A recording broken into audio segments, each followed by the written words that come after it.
waxaan beesha degan seeraha qaadkii xuluu nagu haya inkastoo golii leeba ku yar noo samayso inta kale daayac baan ku noolahay marka waxaan doonaynaa dawladda in loo wardiyo si aan dadka bini'aadamka ee xamasta ee yaryar aan daadka looga gaaro dadku muxuu dhibaato nagu hayaa wuxuu nagu hayaa laba nin hore waa ka qaaday habeendhood laba laga reebay xalada mid baa laga reebay marka ciid waa la dhigay laakiin wixii bari jiray ma jiro wixii wax ku jiray ma jiro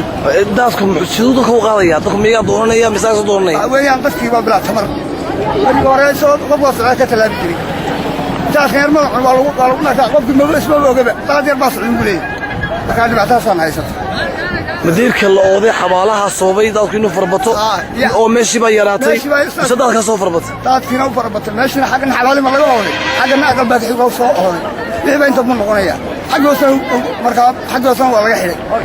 wixii ba sidaasuu dhubnaanaya weli mina soo gaadhin maamulka